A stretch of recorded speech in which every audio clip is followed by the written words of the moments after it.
Hello, and welcome back.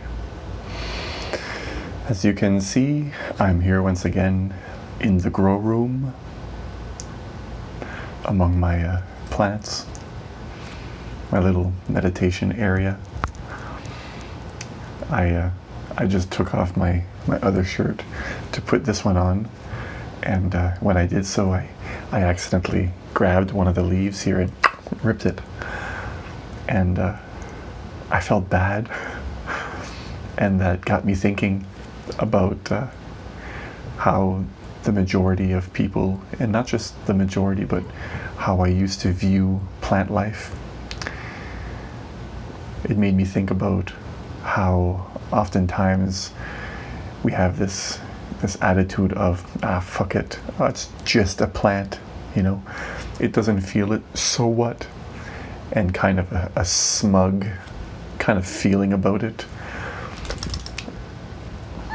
And I'm not criticizing or judging anyone that might do that to a plant, but it also brings to mind now, as I'm saying it, a study that I had read about plants, where a man had hooked up a plant to a I forget the name of the actual machine. It's where they can sense, it's a lie detector test, basically. And let me just give you a little, explain kind of what happened here. Very interesting to me. He hooked up his plant to the lie detector test, which senses, you can Google it if you want to know more information. I'm not a specialist on it. And he found that whenever his plant was connected to the machine, he left it in and forgot. He was doing this other test on other plants, for example, clipping the plant, or he would go to burn the plant, or there's this other time where he put hot water in the sink and there was some yogurt with live bacteria. Each time that he did one of these acts, the plant would show a reading on the test. It would show that basically the result was whenever you had the intention of actually cutting the plant, and you were going to, the plant would register a reading, whether it was a burn or any kind of physical damage. And the example I mentioned a while ago about the bacteria in the sink, even turning the hot water on and killing some of the bacteria, the plant actually registered a reading on the instrument.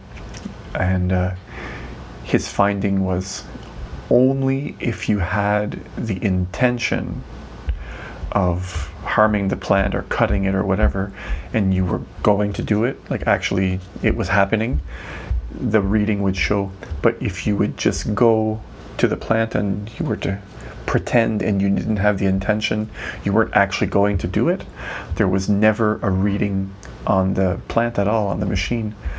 So that's a really interesting study, because that implies that plants can not only sense when they're in harm or about to be harmed, but plants also can sense when other life forms are going to be harmed.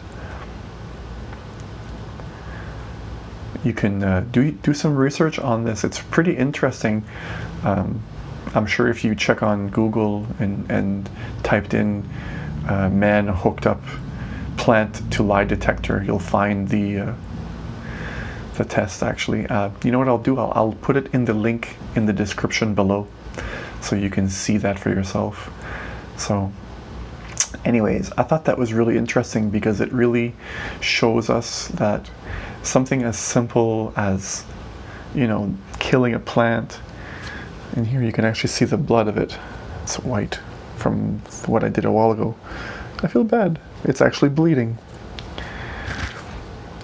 It adds some validity to what people used to say, that if you speak to your plants if you love your plants, that they'll grow better. And it seems as though the opposite is true. If you neglect the plant, that it can feel it's about to be harmed. So this really brings me to an interesting kind of a conclusion that we're all one. And when you think when you're being smug, when you have this attitude in you where you're like, fuck it, it's just a plant, or whatever. When you have that kind of feeling in you, it might do not only you, but life around you good if you could try to catch yourself when you're in that destructive, neglectful, prideful ego, and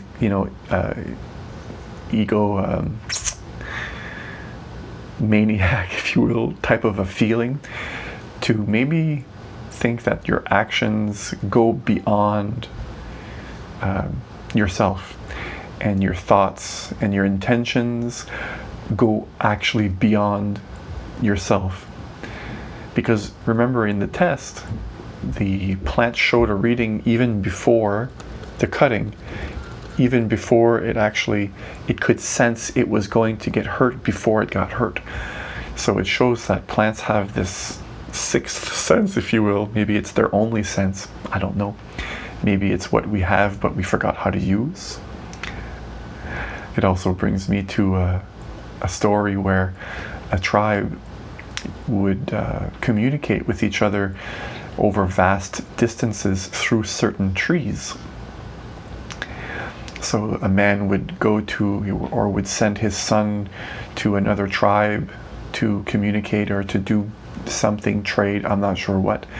And the father would, I believe, place his hand on the tree at a certain time of the day. The son would do the same, and they could communicate between each other. And one thing that they found, I don't know if it's recent, I discovered this or found this information for myself recently, that plants and trees actually have a layer of mushrooms that are underneath the ground that interconnect the root system of these huge, large groups of trees within a forest. And this fungus, I can't remember the name of it. I'll see if I can find it. I'll put it in the description below if I remember. This type of fungus looks like a brain. They found that the structure of this fungus looks like the connections and also acts in the same way that a brain would, as far as distributing nutrients among the trees. So they found that in this large section of the forest that was connected by this mushroom, this fungus, if one of the trees in this group was lacking nutrients, the fungus would help distribute the nutrients from some that didn't need it, and it would just move the nutrients so that this whole section of the forest was actually in balance, if you will. So it shows that a lot of what we think about reality is not the final conclusion. And a lot of our behaviors, our thoughts, and our beliefs, especially destructive, really don't fit. It doesn't play a part in the world today. There's a lot of science that shows that old way of believing that we are alone in the universe. And I don't mean as far as aliens are concerned, there's Leah, but that whole way of thinking that you are you, that person is that person, and everyone an island unto himself isn't actually the reality of our existence here. That even trees themselves are all connected and have a structure underneath. And I guess the greater message is that even human beings are connected onto a deeper web, if you will. Come here, Leah. I'll put you outside after. Yes, she wants to go outside. Yes, she wants to go outside. Poor Pwin. Eh? And I guess the message is to help have you notice when you're being destructive, and to just think a little bit deeper about all the actions you take in the world, even your thoughts. Because your thoughts eventually lead to actions if you feed them often. They become a part of you. So I'll leave you with that. What type of world are you creating? Are you destroying? Or are you contributing to the creation? Are you in line with the universe? Or are you helping destroy in intention and being? Wherever you are around the world, whatever time it is that you're watching this video, Leah says thank you for watching, and I want to go outside. Thank you. Thank you. Thank you. I appreciate you. Peace.